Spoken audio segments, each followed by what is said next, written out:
There aren't many things in life that are worse than a prison sentence, and if the prison sentence turns out to be long, then there's a good chance a person can lose their sanity.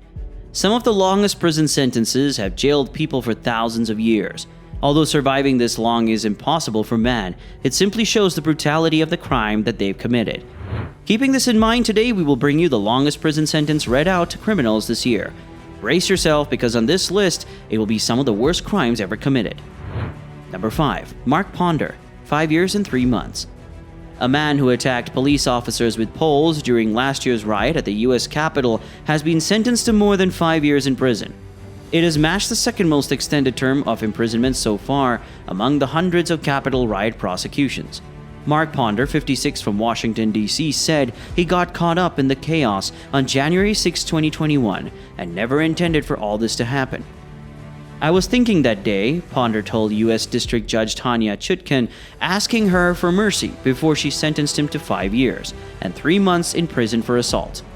This sentence was 3 months longer than the prison sentence requested by prosecutors.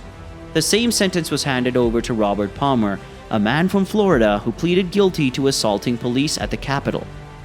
Ponder and Palmer and more than 200 other Capitol riot defendants have been sentenced to prison. None of them have received a sentence longer than Ponder and Palmer. Ponder was leading the charge against police officers, trying to hold off the mob that disrupted Congress from certifying President Joe Biden's electoral victory. "You were intent on attacking and injuring police officers.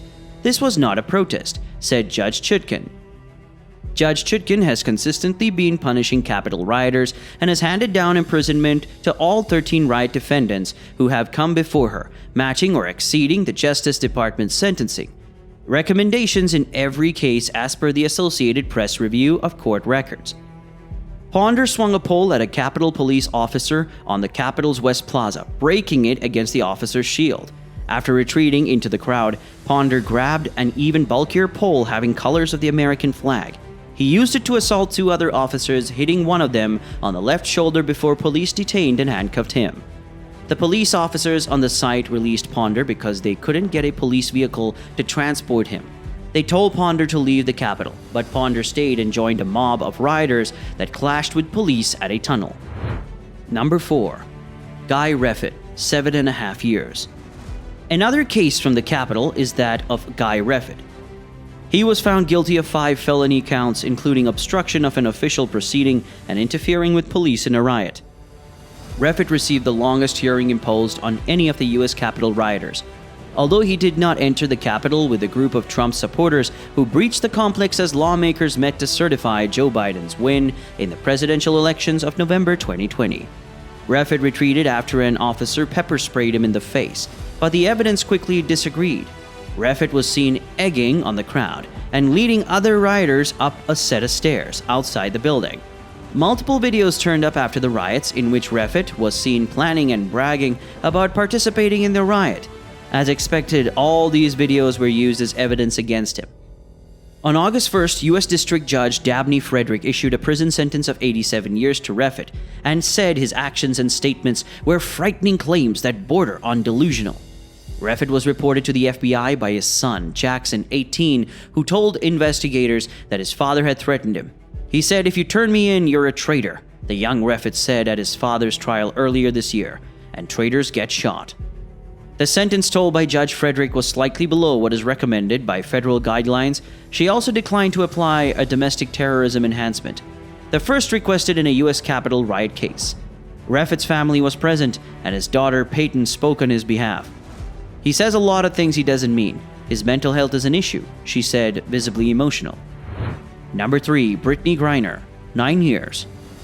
A Russian court earlier this week found WNBA player Brittany Griner guilty of drug charges and sentenced her to 9 years in prison. The U.S. government scrambles to secure the release of the basketball star.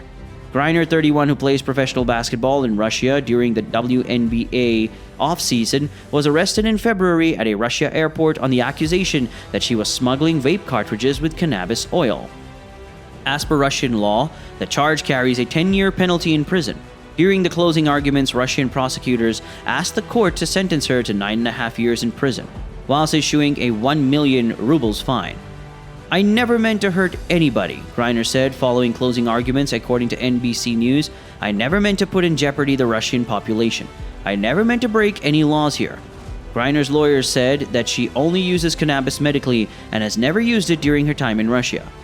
Griner did plead guilty to the charges last month, but said she unintentionally packed the cannabis canisters in her suitcase because she was in a hurry. "It's unacceptable, and I call on Russia to release her immediately, so she can be with her wife, loved ones, friends, and teammates," President Joe Biden wrote. "My administration will continue to work tirelessly and pursue every possible avenue to bring Brittany and Paul Whelan home safely, as soon as possible," the president added. Number 2. Stephen Ray Hessler, 650 years. Stephen Ray Hessler was finally captured in 2020 after years of searching by the Shelby County Police. Hessler was then sentenced to 650 years in prison, and the sentence came this year in April, a month after a jury convicted Mr. Hessler of 2 counts of rape, 6 counts of unlawful deviant conduct, 7 counts of burglary resulting in bodily injury, 3 counts of criminal deviant conduct, and 1 count of robbery. The breakthrough in finding Hessler occurred when DNA extracted from the envelope of a water bill that Mr. Hessler had licked matched DNA that had been left at the scene of his last known crime in the country on August 17, 1985. James B. Landwerlin, the prosecutor in Shelby County, southeast of Indianapolis, said that from August 14, 1982 to August 17, 1985, Mr. Hessler brutally assaulted 10 victims, 7 women, a 16-year-old girl, and 2 men, including a former Marine whom he had handcuffed, hogtied, and beat with a gun, leaving him in a coma for months. Stephen Ray Hessler is one of the most evil, dangerous, sadistic predators that I've had the pleasure of prosecuting. In a career of more than 30 years, Mr. Landwerlin said in a statement. Landwerlin credited the victims for testifying to some of the torture they faced at the hands of Mr. Hessler. "These attacks have had profound impacts on their lives," he said, describing Mr. Hessler's victims as living in a recurring state of fear. Number 1. Yasin Malik, life. In May of this year, an Indian court sentenced the illegally detained Jammu and Kashmir Liberation Front chairman Muhammad Yasin Malik to life imprisonment in concocted cases to punish him for his leading role in the ongoing movement for Jammu and Kashmir's freedom from Indian illegal occupation.